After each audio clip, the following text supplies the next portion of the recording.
Welcome back, chapter 29.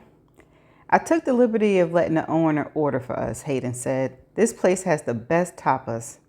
Rachel nodded, trying not to seem too distracted. She left the phone on vibrate and willed it to sound. David had been gone for far too long. The fear that he'd been captured, or worse, hardened in her chest. She pushed it away and looked into Hayden's green eyes. He wore the idle rich uniform of khaki pants and a blue blazer with some kind of crest on the chest. His hair had thinned and was now plastered against his skull. He was still handsome, still boyish, but there was more softness now. His jaw sagged a bit, his complexion had grown ruder. Hayden was, she thought, transforming into one of those old family portraits they kept at the Payne Museum. They exchanged pleasantries. Hayden commented on her new hairstyle. He claimed he liked it, but that didn't feel like the truth. She told him about her divorce in an email, so they didn't have to cover that.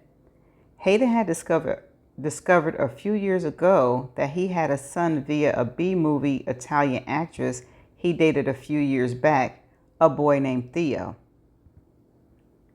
and now was helping raise and support him. Hayden had spent most of the last decades overseas, purportedly watching over the family's European interests, but mostly Rachel figured that he was skiing in St. Moritz and partying on the French Riviera. Maybe that wasn't fair. When they moved on to the story that destroyed her journalism career, Hayden said, "Going after your old enemy. I pushed too hard. Understandable. I know I should have told you." He waved it away. Hayden had been there all those years ago, the night of the Halloween party at Limhall University during their freshman year. They had, in fact, met that night by the beer keg. They flirted a bit. She knew who Hayden Payne was. Everyone on campus knew the scions of wealthy families, and so it had been fun. Hayden had been charming and sweet, but for Rachel, no sparks commenced. She dressed as Morticia Addams, and she probably drank too much, but that wasn't the issue. She'd been roofied, and she later learned, and somewhere maybe 2 hours after she met Hayden, her night derailed like a runaway train. She felt stupid, even now, falling for not watching her drink closely after all the warnings. There was a young humanities professor named Evan Tyler, whose mother was on the board of trustees. He was the one who slipped the drug into her drink. The rest of the night was a blur. She had vague recollections, visions that she saw through internal gauze, her clothes being torn off, his curly hair, his mouth on hers. She could feel the weight of Evan Tyler on top of her, crushing her, suffocating her. Rachel had tried to say no, tried to scream for help, tried to push him away. That was the image that ended up searing into her brain. Evan Tyler on top of her, grinning with maniacal glee. The image still visited her in her sleep, of course, but it popped up when she was awake too. An awful jack-in-the-box, startling her whenever she felt relaxed and at ease. Even now, even after all the years, that image, that manic grin, was always with her, walking a few steps behind her, taunting her, sometimes tapping her on the shoulder when she felt any confidence. It followed Rachel day and night for days, months, years, fueling her anger, urging her to work harder and harder, to do the story, to seek justice, to smooth that awful manic grin, to pressure everyone and anyone, including Catherine Tullo. But right then, on this horrible Halloween night, when she couldn't breathe, when it might have ended up even worse for her, or maybe, who knows, she would have passed out and forgotten it all, Evan Tyler suddenly vanished from atop her. The weight was gone from her chest, just like that. Poof, gone. Someone had tackled him. Rachel tried to sit up, but the brain impulses still couldn't reach the muscles. She just lay there, her head lolling to the side, where she heard Hayden let out a primal scream. Then Hayden punched Tyler and then punched him again, then again. His fist just flew, spraying blood across the room.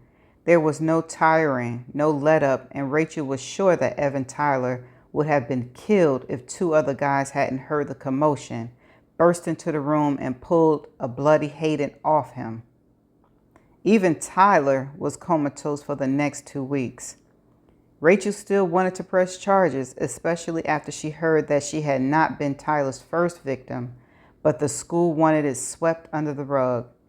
Tyler was in a coma after all, with facial fractures that would take months to heal. Hadn't he suffered enough? His mother was an important woman. Did Rachel really also want to drag the school through the dirt? What was the point in that? Rachel didn't care about any of that. She did, however, care about Hayden. That was the issue. The beating had gone well beyond the act of stopping a crime, and while the paying fortune would certainly assure a soft landing, Hayden's family wanted it kept quiet for all the obvious reasons. So that's how it went. Deals were made. Money might have exchanged hands. Swept away for the greater good. Onward. Except for those images of Evan Tyler, who would later become president of the college, seared into her brain. As for Rachel and Hayden, they became close friends. That, she realized, happened often when you are bonded in either tragedy or a secret, or in their case, both. When David and Cheryl met Hayden during a visit to Lamar University, David pulled Rachel aside and said, "That guy's in love with you." "No, he's not. He may be settling for the friend zone," David said, "but you know better."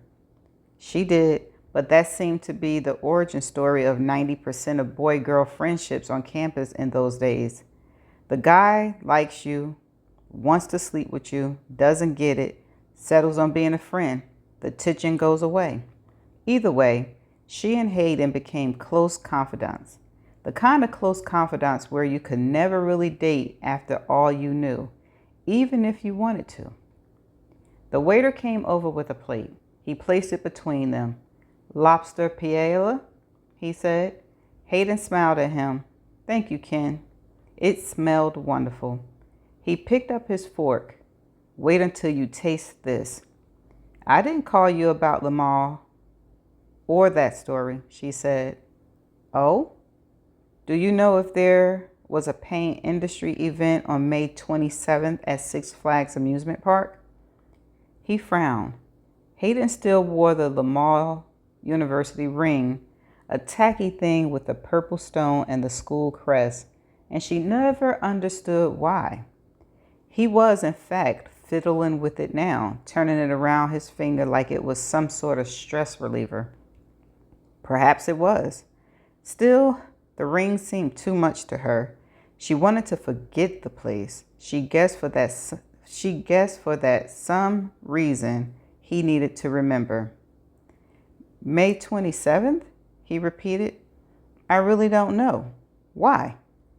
She took out her phone, swiped, showed him a photo of a family standing in front of the backdrop with logos. Hayden took the phone from her hand and studied it. "I guess there was," Hayden said. He handed her back the phone. "Why do you ask?" "It would have been, what, a corporate event?" "Probably. We buy a bunch of tickets to a theater or a ballpark or an amusement park. It's a perk for employees and clients. Is this for a story you're doing?" She pressed on. "You'd have had photographers on hand, right?" "I assume so." "I mean, like this photo in front of that backdrop. A photographer you guys hired probably took pics like this." Again, "I assume so." What the hell is this about, Rachel? "Can you get me all the photos?" Hayden's eyes flared for a millisecond. "Pardon?" "I need to go through them. Corporate events like this," he began.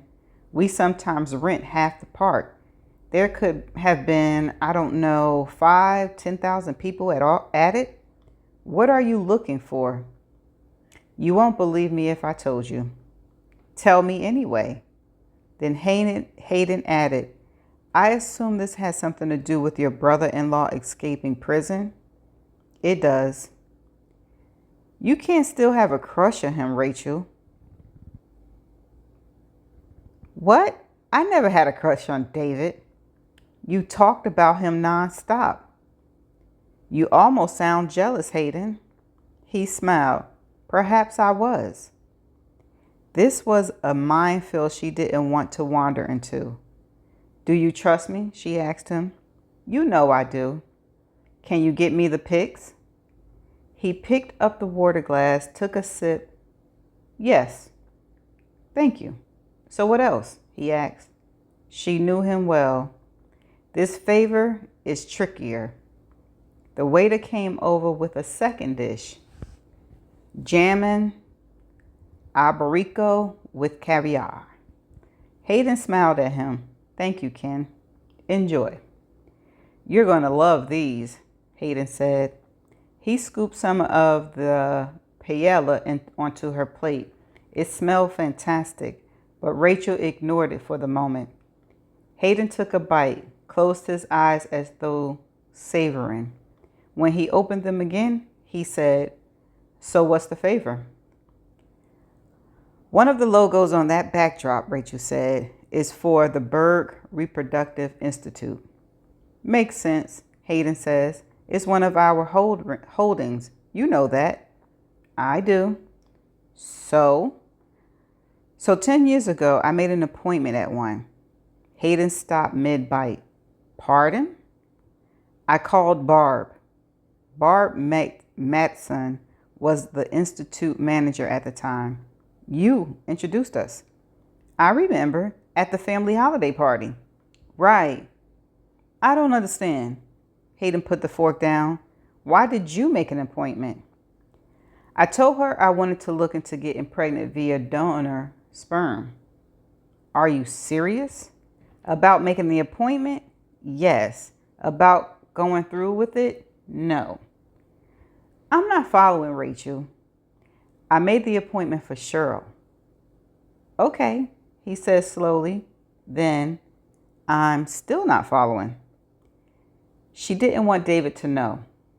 Ah, right. So Cheryl made the appointment in your name so her husband wouldn't find out. Exactly. Hayden tilted his head. You realize that's probably against the law. It's not, but I know it's an ethical breach. Anyway, Cheryl checked in under my name. She used my ID.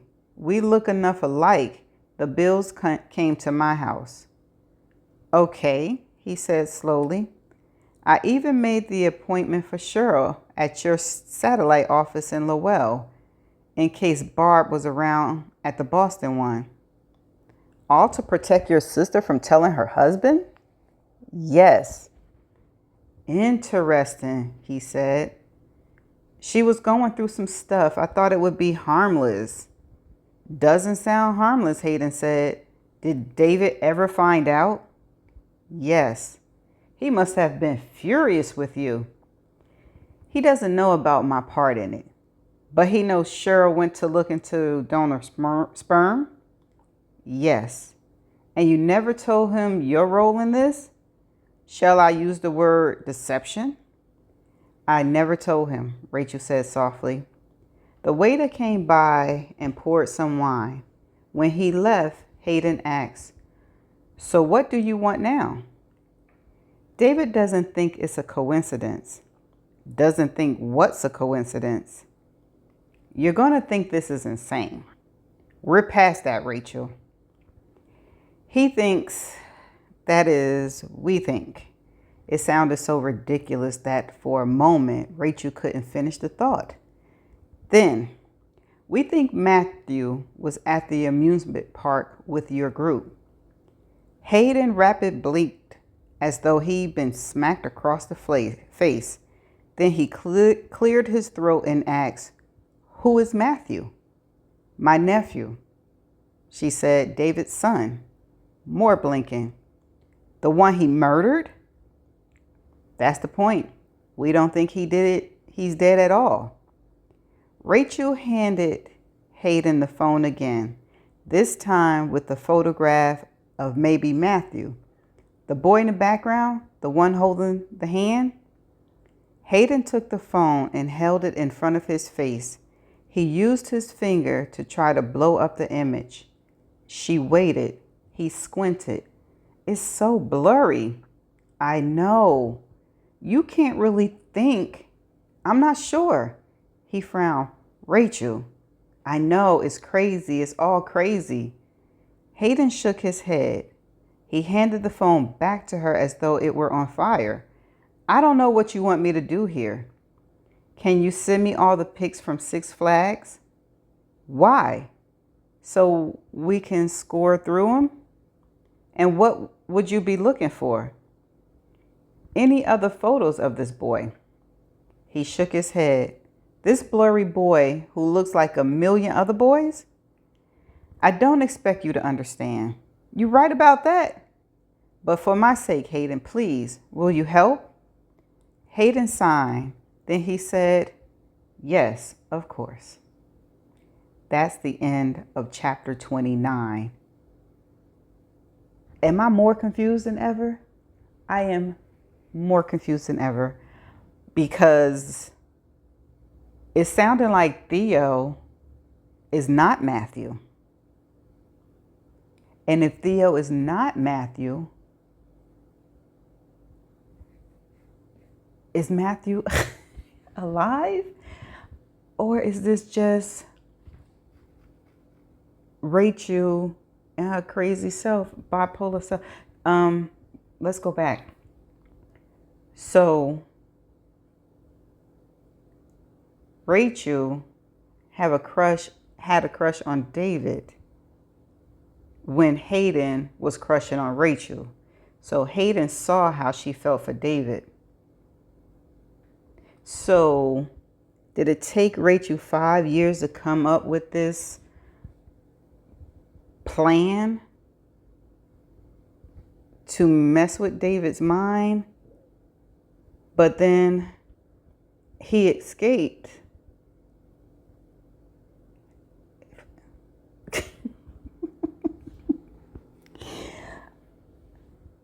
I'm going to just have to read the next chapters to find out, because you know what? From this point on, I'm not questioning nothing.